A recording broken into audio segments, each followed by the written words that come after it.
This is Big Ideas. I'm Paul Barclay. East Timor has a special place in the life of many Australians: soldiers, peacekeepers, aid workers and campaigners for independence.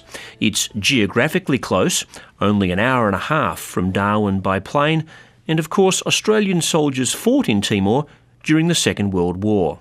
Then, in the years following the Indonesian invasion, many Australians campaigned for Timorese self-determination.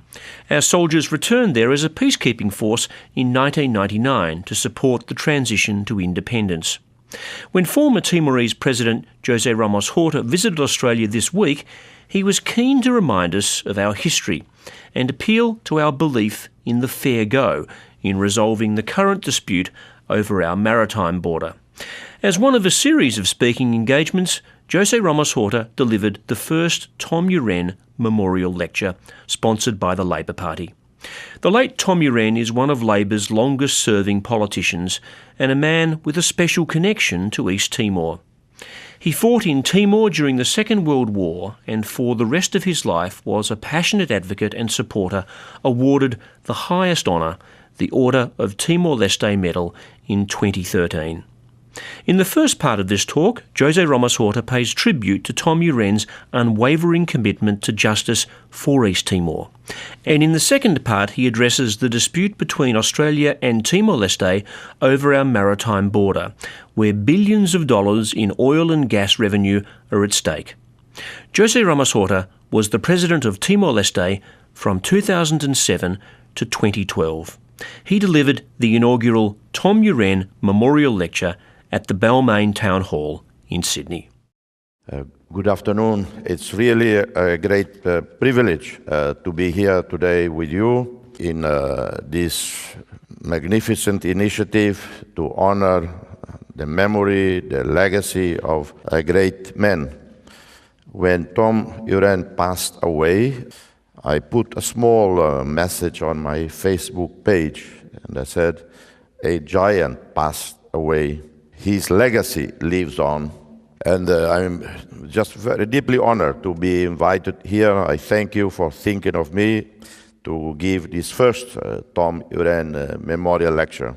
For a man as great as Tom, not too many politicians can reach the end of their life as Tom did, retaining the respect of not only his beloved Australian Labor Party, but the respect of the Australian people, including Tom's political opponents.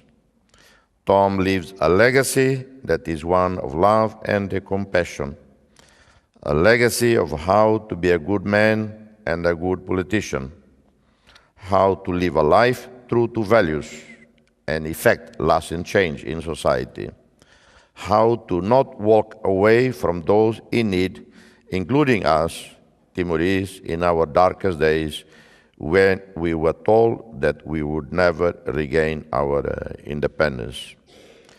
Tom experienced Timor, West Timor, along with very few, fighting the Japanese Imperial Army soldiers there against overwhelming odds. Tom was taken prisoner, and the rest is well known to all here and across Australia. Tom never forsaked his comrades, veterans, and especially the veterans POWs, prisoners of war. Before his death, he had a great political win, securing a special tax-free POW payment. A long time coming, but Tom never gave up. He never gave up on us, and I'm told he was honored by the Timorese and the Josephite sisters who had adopted Tom, not a secular man, into their fold. And the state held commemoration and celebration of his life at Sydney Town Hall. Tom was quoted saying in Sydney Morning Herald, written by Tony Wright, January 26, 2013, in an article covering his award of an AC. He had been nominated by Julia Gillard, Tony Abbott, and Bob Brown. He often found himself talking to 2.5 dogs. This is an expression I never heard before. Regarding his support for self-determination for the East Timorese, but kept at it until that became the mainstream view. I know what it is like talking to 2.5 dogs in the same cause for my country. It takes stamina, conviction, and courage. He was a man of the left, a true progressive, and stayed that way his whole life. The way he lived, it accords with knowing instinctively what the moral issues were, defending or promoting them like our self-determination until the issues became mainstream. Tom and I both share this AC accolade, and if Tom had been able when I had my ceremony, he would have been my honored guest. We also honor Tom with our highest award in the Order of Timor Leste. We feel he belongs to us as he did the men of Sparrow Force who fought on our soil. It was Tom who said Australia owed the Timorese a moral debt for keeping alive the Sparrow Force soldiers of World War II. It was Tom who said that over 50,000 Timorese died resulting from Australia being in East Timor, and it was Tom who said that Australia breached then Portuguese East Timor neutrality. Australian Prime Minister Curtin, in a letter in reply to the protest letter of Prime Minister Salazar of Portugal, penned by Governor Ferreira de Carvalho of the then Portuguese-occupied Timor, said words to the effect that to defend against the Japanese imperial forces, it was necessary to breach neutrality in Timor. Tom stayed the distance, supporting our lonely struggle to reclaim our independence, and lived to see it, thanks be to God. Tom also understood the importance of the Timor Sea. The two issues were kept separate in Australian foreign policy, in a deliberate bifurcation approach suggested by DFAT and pragmatically embraced by successive federal governments. It was one that Tom could see clearly. The Timor Sea became obfuscated as the imperative was independence. All of this background leads to the current conflict on the Timor Sea. Not a new conflict, but one with new dimensions. Tom would have been out there advocating that his beloved country, Australia, through its government, do the right thing, or simply act as a good international citizen and respect the international legal framework that law includes the law of the sea. A humanitarian who started his early life as a boxer. I actually also, when I was a teenager journalist, I did boxing, but I was never good at it, and for obvious reasons, if you compare Tom with me. So, he advocated before it was fashionable to do so. He never held any grudge against any Japanese, as he knew that militarism was at the core.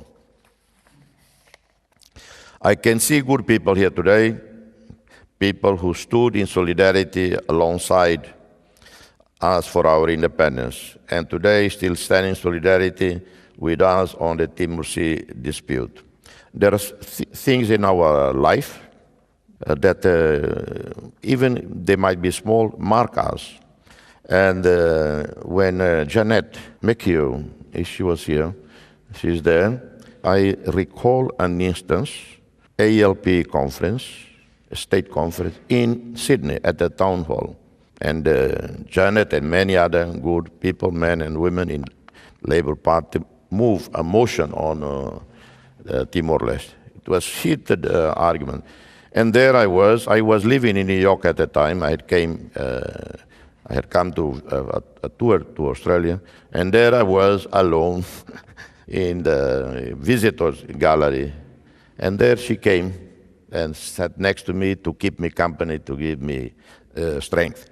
So they advocate to the Australian government and the political parties. They talk to groups, to individuals, as Tom said, 2.5 dogs. They call for justice, and that resonates well with the Australian sense of the fair go. I don't want to try to be, diplomatic, because I'm talking to an Australian audience, but let me tell you this.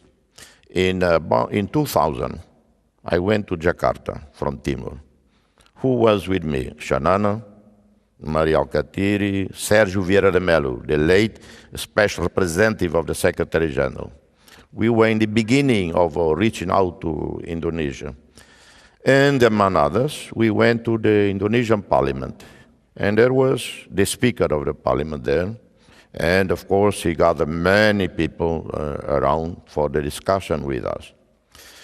And as you know, because of public pressure from the people in this country and elsewhere, Australia, like many other countries, including the US under Bill Clinton, the UK under Tony Blair, they lead in pushing the Security Council to authorize, and they did authorize unanimously, the deployment of Interfed. Because it was led by Australia, very visible, it really breached relations with Indonesia. So in Indonesia, during that period, there's a lot of anti-Australian sentiment. And the speaker of the Indonesian parliament started by bad-mouthing Australia. And I could have been silent. And I said, Mr. Speaker, can I say a few words about Australia? Immediately, silent in the room. He said, Mr. Speaker, let me remind you, tell you why Australians standing with us, for the very same reason they stood with you when you fought for independence against the Dutch. The very first people who came to the streets in support of you were Australian unions boycotting Dutch ships.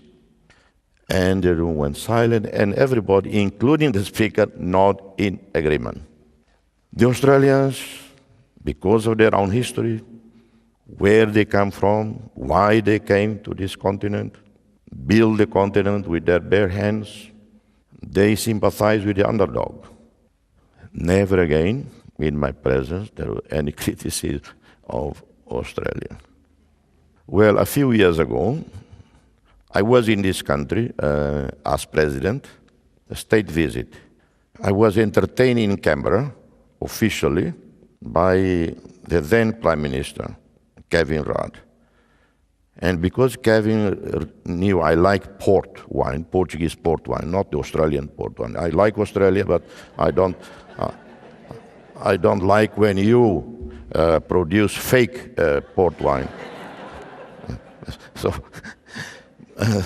So I went to Kevin Rudd's residence to have a port. The whole time, I thought everybody on the phone. But what I was later, in retrospect, I was very impressed with Kevin was he managed it so cool, almost like a Chinese. You cannot read his face, his expression. So I didn't guess that anything was going wrong.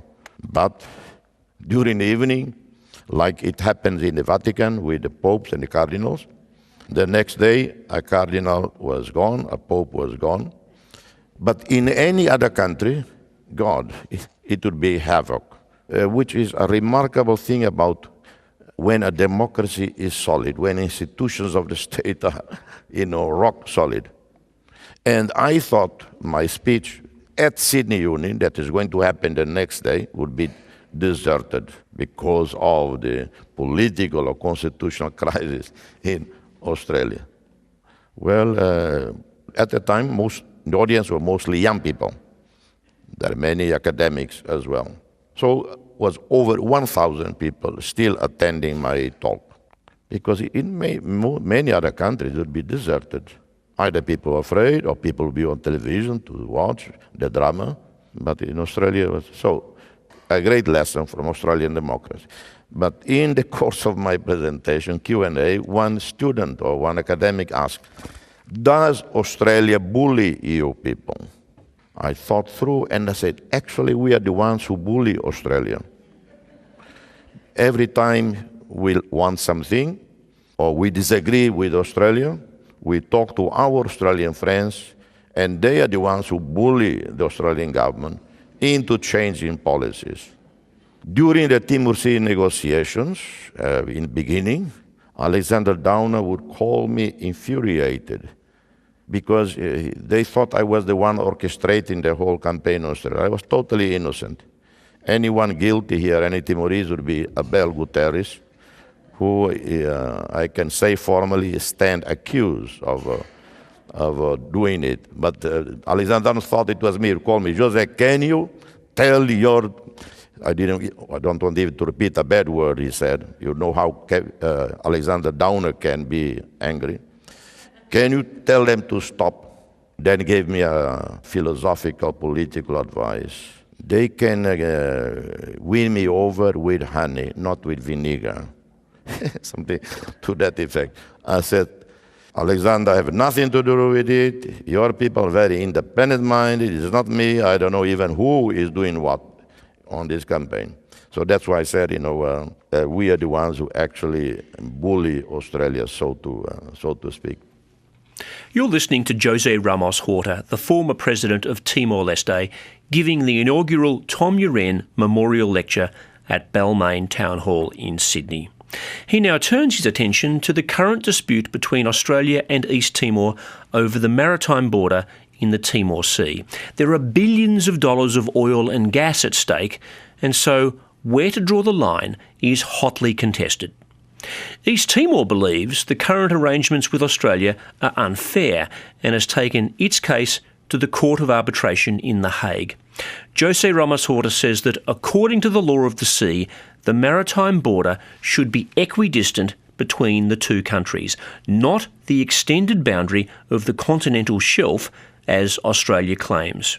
In January this year, East Timor terminated the existing oil and gas treaty, which was founded on a temporary border and a 50-50 split of oil and gas revenue.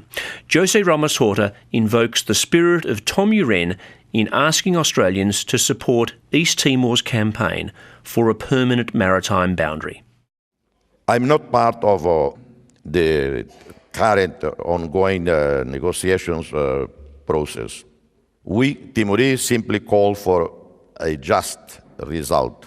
We ask for a law to apply. We ask Australia to do this. If Australia agreed to negotiate and failing that hand it to education, it could all be settled. The Compulsory Conciliation Commission is a first and is not a judicial body, but one that will do what conciliators do and try and broker a deal.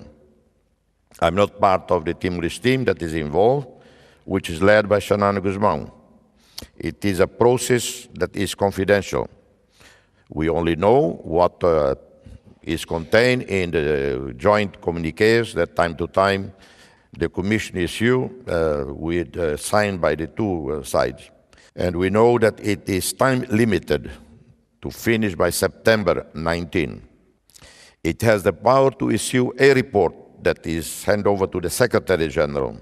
The provision of UNCLOS, the UN Convention on the Law of the Sea, that provides for this compulsory conciliation, says that the parties will, by agreement, negotiate in good faith. It could take us right back to square one, where Australia says, yes, we shall negotiate, but they do so based on their unsustainable natural prolongation continental shelf argument.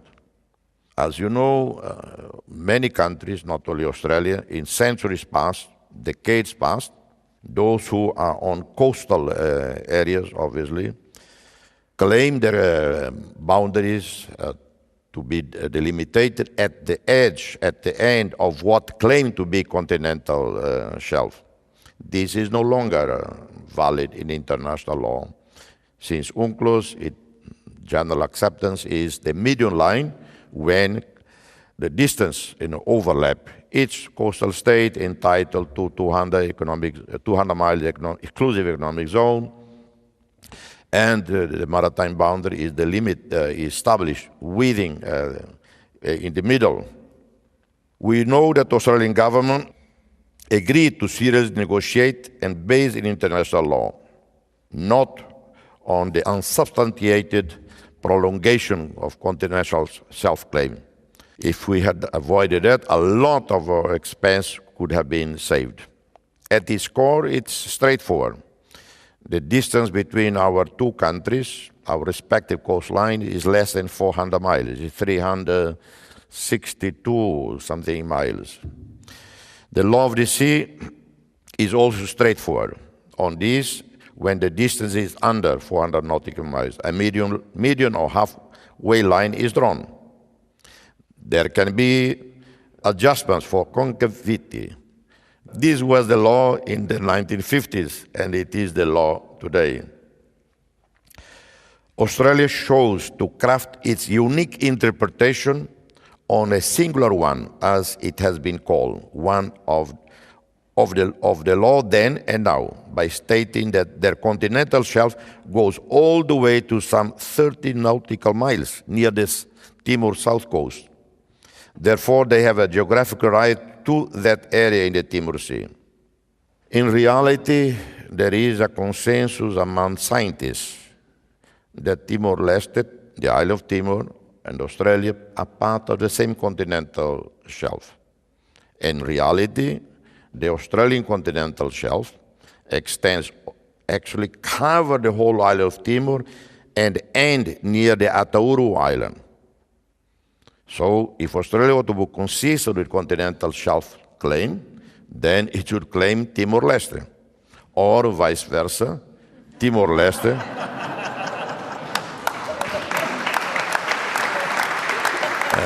Timor Leste would claim the whole of Australia. We would leave Tasmania alone. Yeah. They are very nice people there, so we'd provide them significant development assistance. Australia has never had its claim that others less diplomatic than me have called a resource grab. That's called by Janelle, by many of you, not by us Timorese. But it seemed to approximate our sentiments. Yes, there is the current Compulsory Conciliation Commission, where they would have to state their position, but it is in private. Even so, it is done before 5 eminent legal and political practitioners. I've seen the list of 5, they are impressive people. One of them, African, he was for 10 years at least, I think, a judge in the International Court of Justice, Justice Koroma from Sierra Leone. Before that, he was for many years permanent representative of his country at the United Nations. And he was chairman of the Special Committee on Decolonization, chairman of the 4th Committee of the UN General Assembly on numerous occasions. And like him, all the others, exceptional academic and diplomatic background. A geographical claim that, as Sir Michael Wood, QC, one of Timor-Leste British law lord, said publicly at the Compulsory Conciliation Commission, I quote, "In the early 1970s, when Australia was negotiating with Indonesia under the law of the sea as it then stood, it might have been possible to construct a legal argument for extending Australia's shelf beyond the median line, and even right up to the Timor Through. But the law has changed. There is no such argument under modern law of the sea, although Australia seemed to suggest otherwise." End of quote. Janelle told me that at the National Australian Labour Party conference in 2015, she successfully moved with Mark Dreyfus, QC, the Shadow Attorney General as the seconder, a motion that committed the Australian Labour to finally settle permanent maritime boundaries in a timely manner by negotiation, and if not then, subject the matter to arbitration and adjudication. I said to her at the time, yes, I've seen it all before in politics, but she assured me that it was real and would happen. Janelle further told me that the then Labour Party Parliamentary Party Group, Leadership Parliament Party Group, would deal with it in that setting. And they did, embracing this position, announcing it in the 2015 election. We follow it in Timor-Leste, and we were full of hope that the result of the elections would favor a resolution of the issue. Australia would then actively negotiate a conclusion of this dispute. The political leadership of Timor-Leste issued a statement noting and appreciating ALP policy position. Janelle also told me that she had included in the original motion that was endorsed by the left here in New South Wales at their pre-national conference meeting, that when in government the party would remove its reservation to the International Court of Justice or the International Tribunal of the Law of the Sea. I have noted, though, that the leadership and the current Shadow Foreign Minister, Penny Wong, whom I met in Canberra on my last visit, have committed to negotiation, and if agreement cannot be reached in an acceptable time frame, then they will go to arbitration or adjudication. I would ask you here today to support Janelle to change review to remove, to change review to remove. One word that is all. One word that would mean so much. I'm sure Tom would support this.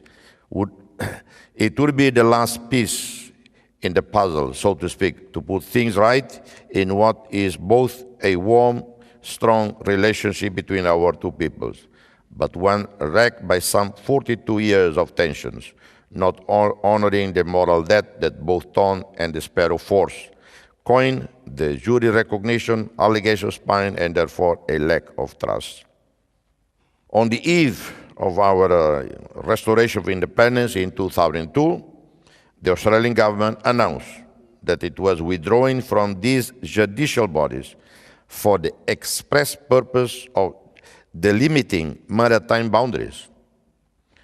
I said at the time, yes, Australia had the right to do so under UNCLOS, and Dr. Alcatiri, our Prime Minister, said the same, but added it was unfriendly.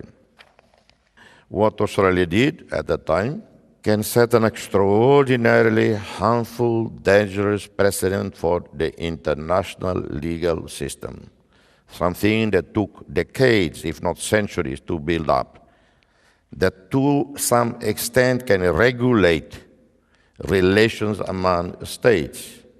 And whether we can be cynical of the international system, but in reality, international law and what has been the whole architecture of international law has prevented some wars from occurring. And when each country decide withdraw from an international law, a special international mechanism, well, then we will be in a lawless country. And then only the strongest prevail. As it is, international law has constrained many countries. So it's remarkable that a solid old democracy like Australia would be the first to give us the wrong example, to give other countries, emerging countries, the wrong example. You anticipate a problem because you are not certain about your legal position. You have strong doubts about your legal position. And whenever there are doubts, disputes, there is a mechanism, and that is the International Court of Justice or other legal mechanism established to resolve. And Australia, with brilliant international lawyers, knew Australia's position would not sustain in ICJ. So what you do? Withdraw. US do that, China and others do that. For instance, because of, as you know, ICC, International Criminal Court, was created under the Rome Statute in 2002. And the Timor joined immediately. And because of course, the problems in Africa, on the African continent, human rights, genocide, etc., the largest number of cases at ICC has been African leaders. It happened more recently, and the case was withdrawn with the then newly elected president of Kenya, Kenyatta Jr., the son of the great Jomo Kenyatta, founder of modern Kenya, and a few others. But Africans, some, they threatened to withdraw, but they didn't. They would be the primary beneficiaries of international legal protection as sovereign entities. So they don't do it. But if we do, anyone does, it wrecked the whole international legal system that was negotiated patiently for decades. I would like to leave the last words on this to some of our veterans who were 24 years in the jungle from 1975 to 99, and now they write submissions to parliamentary committees.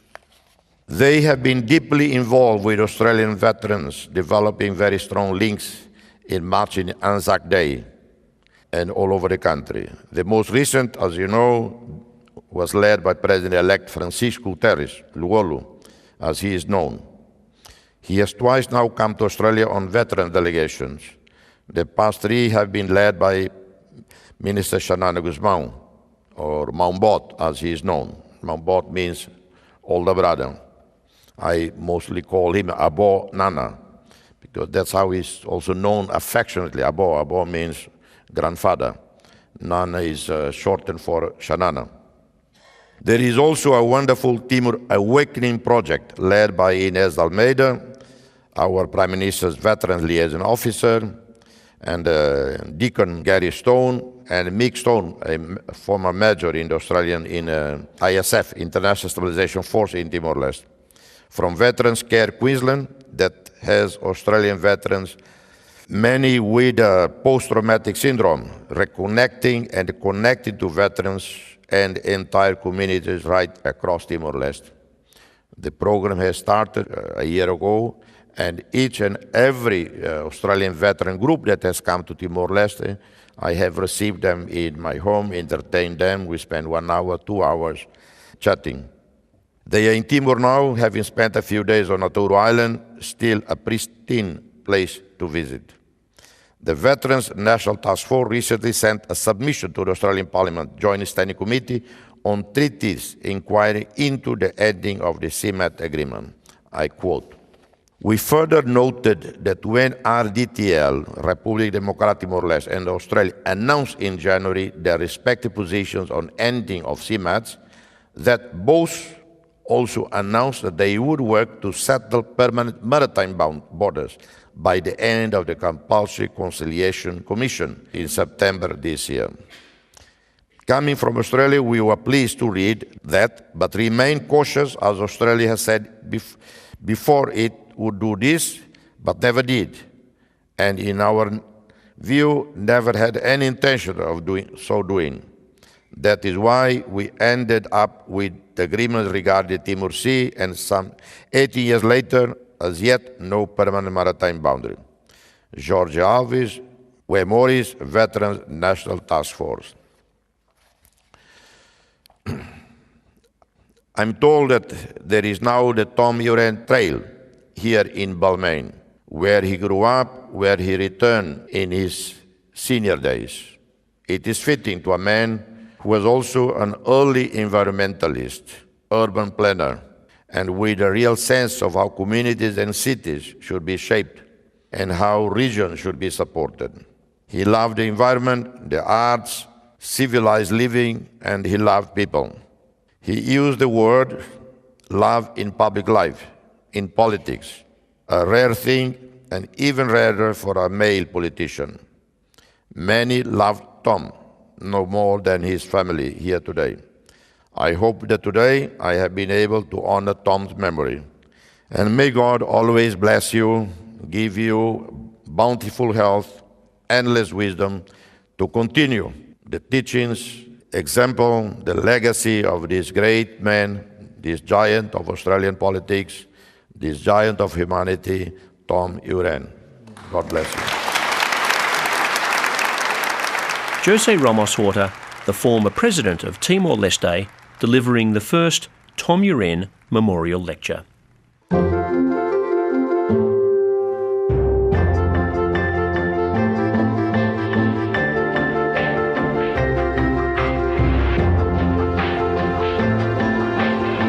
This is Big Ideas on RN, the home of the finest talks from Australia and around the world. For more big ideas, you'll find us at abc.net.au/rn/big ideas. East Timor's fight for independence took decades. first against their colonial rulers, the Portuguese, and then against Indonesia, which annexed the former colony in 1975. Timor Leste became the first new nation of the 21st century. But this drive for self-determination is part of an historical wave we've seen since the end of the Second World War. Ethnic minorities and former colonies demanding independence have created a swag of new nation-states. So will we see this trend continue, or will globalisation bring down the borders of the nation-state? As Brexit shows, it's not all heading in the same direction. This is part of a discussion on separatism and independence recorded at Monash University in 2015. The moderator is Europe specialist Dr. Ben Wellings. He's joined by Associate Professor Alexander Pavkovich from Macquarie University, Dr. Richard Joyce, a lecturer in law at Monash University, and Islamic specialist Professor Greg Barton, then at Monash, now at Deakin University. Objectively, we're surely closer to the beginning of the age of sovereign nation states than we are to the end. I mean, these member states of the UN, most of them were formed in the 20th century. This is a very new project. None of us know how it'll end up, but it's safe to assume that the sovereign state concept will continue to evolve and change, and there'll be messy boundaries. Most of the boundaries are messy, particularly land boundaries, and they'll be contested. But it doesn't mean that the sovereign nation state is disappearing. It's going to be there for the foreseeable future, partly because of the reasons that she was just explaining. It's such a politically charged concept that, having arrived, no one wants to let go of it, even if they, in actual fact, will negotiate what it means. When we hear the word sovereignty in day-to-day life, it's not about national borders, it's more about domestic politics. So we had a Prime Minister who said that we will determine who comes and how they come, and a more recent Prime Minister who's made a big point about speaking about sovereignty and saying that we'll not be taken for mugs, which is understandable. That's the rhetoric of nation states. He's been in negotiation this February 2015 with one of our neighbours, and the issue of sovereignty has come up, and Indonesia has said, when it comes to our laws, we're a sovereign nation. Now, Indonesia feels very particular about this question of sovereignty. It often describes itself as a unitary state. The Dutch tried to impose a federation model as a compromise to try and deal with the independence movement, so there's some hurt feelings about the F word, federation. In reality, it is actually a kind of federation, but it's very sensitive about this idea that it could unravel at the edges. It was suggested when Suharto resigned in May 98 that it was going to balkanise. It didn't, of course, and thankfully conflict in Aceh, the northwestern tip of Sumatra and of the Indonesian archipelago, has been largely resolved. There's lots of things unresolved in Papua. Timor was resolved in a very bloody way, but the independent nation will carry on its relationship with Indonesia in a new form. But this question of sovereignty is a very sensitive issue, precisely because Indonesia declared its independence in 1945. It's a new nation. It's got a very raw nerves about this, and it's very bound up with a sense of self. Indonesia has been very good at nation building, creating a nation out of many different languages and cultures, a little bit like the EU in a way, although it would resent this comparison. It's been successful in creating a larger identity that transcends what would have historically been known as nations but are now, sub-nation. So that's very successful. But just in conclusion, to come back to this sort of power of the concept of nation, and let me throw another way of thinking about this out there. In our circles, in sort of academic circles where we like to talk about theory, we might want to propose we're moving beyond the age of the nation state. In terms of political movements, whether they're fighting for succession or ethno-nationalist identity as a basis for campaigning or religion, the concept of a nation-state remains a great prize. So at this point in history, and probably for some years to come, we're dealing with a movement that calls itself the Islamic State. And it's seized upon an ancient notion that it's sort of reinvented in many ways of a caliphate, a khalifa, and having achieved some sort of control over territory the size of Great Britain, and it's a complex story, but it's home to 8 million people, so it's significant real power.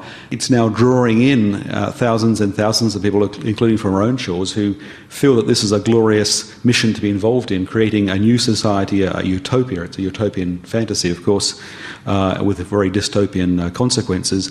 But for Islamist activists, the nation state is tremendously powerful. It draws them, and it has done even before we get this most bloody variation of jihadi activism. So if you speak to such activists about the nation state, they will say, no, it's not dead and gone. It's something we're striving for. It's really important. And it becomes actually a kind of fixation. So I think that's a reminder to us that, it's much too early to be saying we're moving beyond this notion. It's just now being invented and contested and redefined. I think for many of us, we'll end up living with multiple senses of sovereignty and be quite comfortable to give up certain things in exchange for other things. As we do in human relationships between individuals, we maintain our sovereignty, our free will. In actual fact, we trade it away and barter it and negotiate and compromise, because that's how you get along in life. And the same thing with this age of nation states.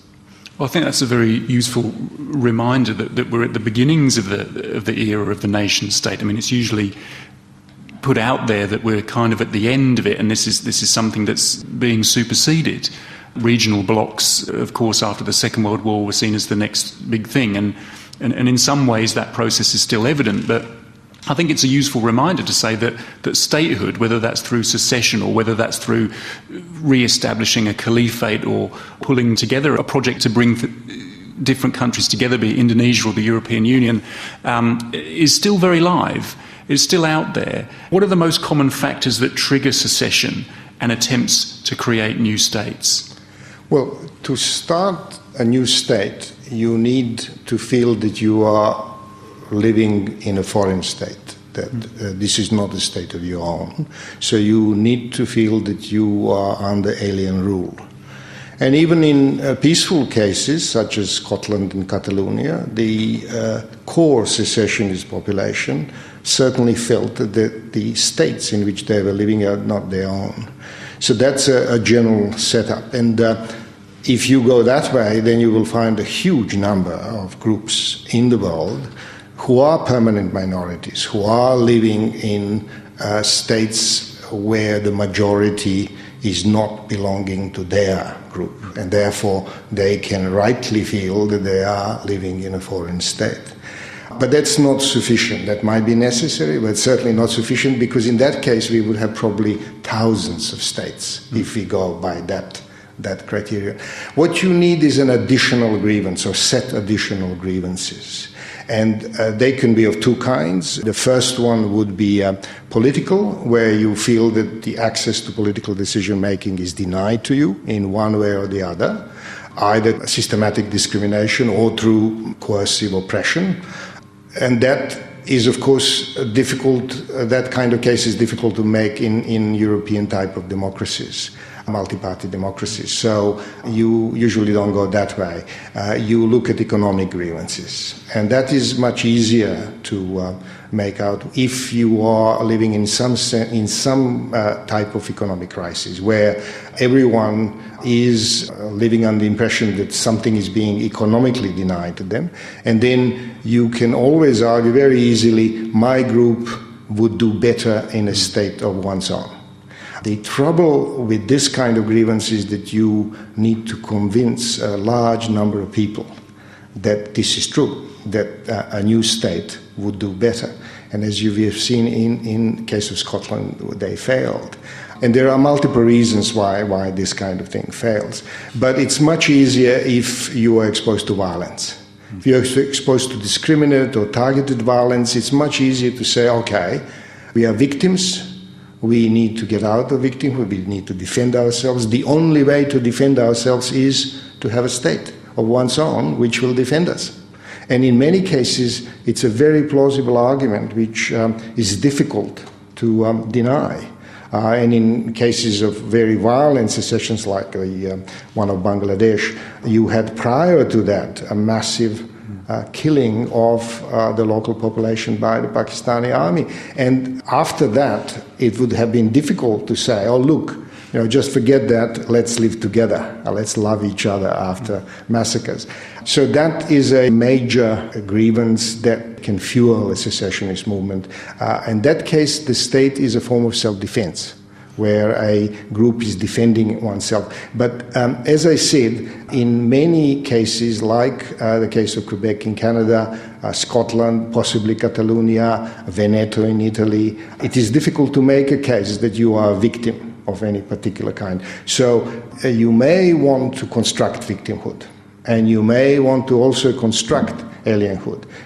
One of the best examples in the history of secession is that of Norway from Sweden, where the Norwegian intellectual elite had to work rather hard to convince the population that they are living under alien rule of the Swedes, whom they could understand quite well, and who had nothing in common in terms of the governmental capacity except a foreign minister who was a Swede. So you had to make a case that you are being oppressed by the fact that the foreign minister of the United Kingdoms of Sweden and Norway was a Swede.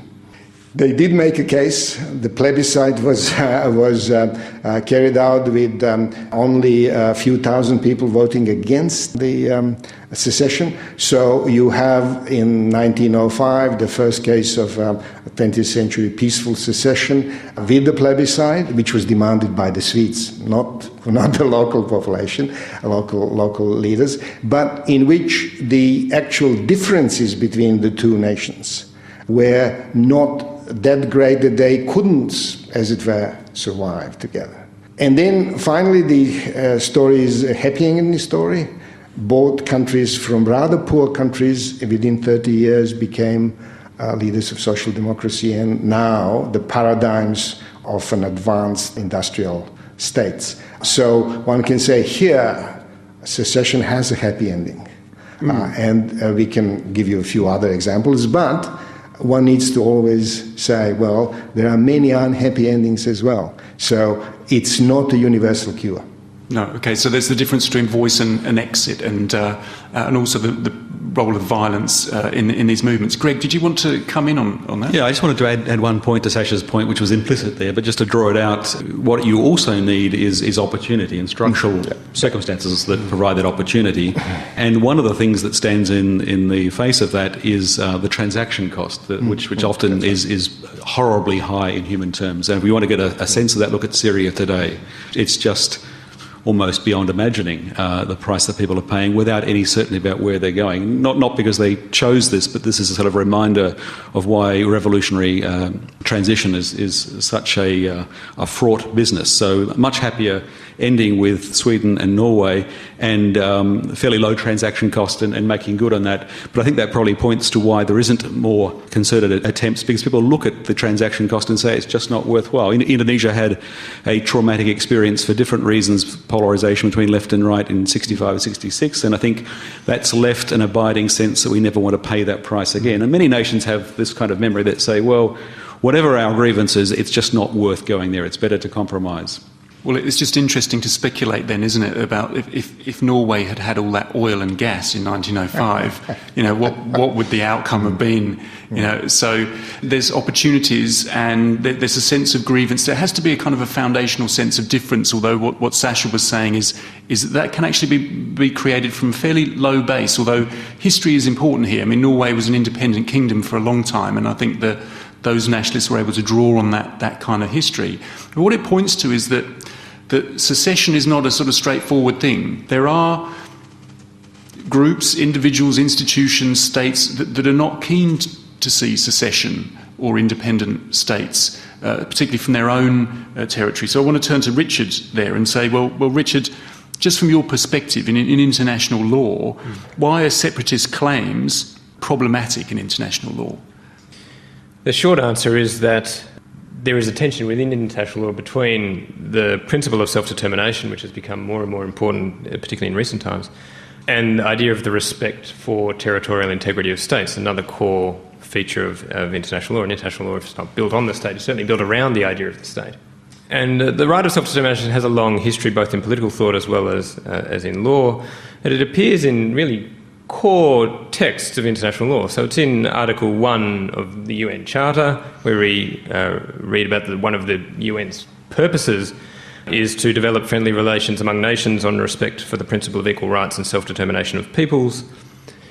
It's in Common Article 1 of the International Covenant on Civil and Political Rights and the International Covenant on Economic, Social and Cultural Rights. And here probably it's its classic formulation. All peoples have the right of self-determination. By virtue of that right, they freely determine their political status and freely pursue their economic, social and cultural developments. This is a really broad, very powerful concept in international law. And so in the East Timor case in 1995, the International Court of Justice finds that self-determination is one of the essential principles of international law. So it's right there. But at the same time, international law must keep a lid on this. Otherwise, every secessionist group that Sasha talked about qualifies as a state. It's almost impossible to think of the characteristics of a state or a nation that can be confined to existing nations that don't also apply equally to those groups of people that are perhaps yet to become nations or have no chance or so on. So we need to keep a lid on it. We need to think, well, what is a people that can then exercise this right? And so this question not is really you show that you're a people and then you can exercise the right to self-determination. In fact, international law determines in advance who is a people for the purposes of self-determination. And they generally say, well, a people within existing territorial borders that are established and clear. So an independence movement in a former colony, well, you've got the borders of the colony. The people inside those borders, however they got there, they're your people for self-determination and so on. Now, as early as 1920, and again, we're picking on the Swedes, but I'm thinking of the Åland Islands case here, where it was really the first attempt to think about whether the right of self-determination engendered a right of secession. So just after they lost Norway, they tried to get the Åland Islands from Finland, and Finland said, no, we don't want them to go away, and of course Russia in the mix as well. But this is a couple of years after Woodrow Wilson declared that self-determination is a core feature of international legal life. And so you have the inhabitants of the Åland Islands, they speak Swedish, and I think still predominantly Swedish-speaking group there. And the Commission was asked the question, well, is it legal for the inhabitants of these islands to hold a plebiscite and vote to become part of Sweden? So the inhabitants there generally, overwhelmingly, wanted to leave Finland and become part of Sweden. The Commission there held that international law does not recognise the right of national groups as such, and it's important that we're in national groups, not just minorities, but actually national groups as such, to separate themselves from the state of which they form part by the simple expression of a wish. So whatever self-determination means, it doesn't mean you can secede. And the Commission thought that, and they thought seriously about that, so they thought, well, if we encourage separation, what will this do? And they said, well, this will amount to an infringement of the sovereign rights of the state, and it would involve the risk of creating difficulties and a lack of stability which would not only be contrary to the very idea of the word state, but would also endanger the interests of the international community. So this idea of keeping a lid on these kinds of movements, in a sense for pragmatic reasons, in a sense of fear of violence and disruption, is core. So these aren't really principled reasons for denying the right of self-determination. You don't qualify because you're not a nation like we're a nation. It's just that, look, I'm sorry, but we can't allow you to do this because, what would happen if we did? Keeping nation-states together or self-determination for minorities, the competing principles in international law, which create new nations or strengthen existing national borders. You can hear the rest of that discussion by clicking on the link on the Big Ideas website. This is Big Ideas. I'm Paul Barclay. Thanks for listening. Bye for now.